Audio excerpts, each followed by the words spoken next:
আপনারা কি খেয়াল করেছেন যে আগুন কেন ধরছে? এই কথাটা বললাম যে আগুন, বলবেন হ্যাঁ আগুন তো ভাই ধরতেই পারে। হ্যাঁ ধরতে পারে। তো 5 দিনের মধ্যে 3টা আগুন ধরলো, কিন্তু এটা খেয়াল করেছেন?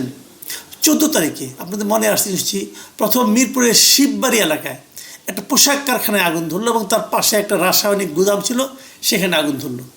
16 জন মারা গিয়েছে। খুব বেশি দিন আগে নয় কিন্তু, জাস্ট 14 অক্টোবর, আজকে থেকে 4 দিন আগে ঘটনা। আমরা সবাই ভুলে গেছি। আমাদের না চিন্তা চেতনা, আমাদের অনুভূতি সব বোধহয় ভোতা হয়ে গেছে।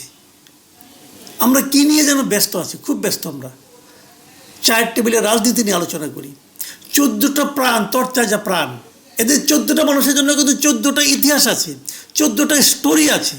14 পরে 15 তারিখে বাদ দিয়ে 16 তারিখে চট্টগ্রাম ইপিজেটে আরেকটা আগুন ধরলো। এই ইপিজেটে আগুন, ওটা তো অনেকটা 17 তারিখে গ্যাপ দিয়ে 18 তারিখে আবার আরও বড় ক্ষতির পরিমাণ। এটা হলো কার্গো ভিলেজে আগুন। 2টার দিকে লেগেছে। আমি যখন আজকে 9:30টার সময় রেকর্ডিং করছি তখনও আগুন জ্বলছিল, নিয়ন্ত্রণে এসেছে, এখন জ্বলছিল, কিন্তু যা ক্ষতি যা হবার তা হয়ে গেছে।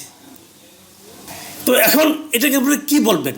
এটা কি কোনো ষড়যন্ত্র হতে পারে? আমি ওই আলোচনায় যাওয়ার আগে আমি 2টা পলিটিক্যাল বক্তব্য আপনাদেরকে পড়ে শোনাই। মির্জা ফখরুল ইসলাম আলমগীর দেশে এখন এই মুহূর্তে সক্রিয় পলিটিক্যাল পার্টিগুলির মধ্যে সবচেয়ে বড় পার্টি। ফখরুল ইসলাম আলমগীর কী বলেছেন? তিনি আজকে ঘটনাকে বলছেন যে এই গত কয়েকদিনের আগুন এবং আজকে শাহজালাল বিমানবন্দরের আগুন, এটা নাকি একই সূত্রে গাঁথা।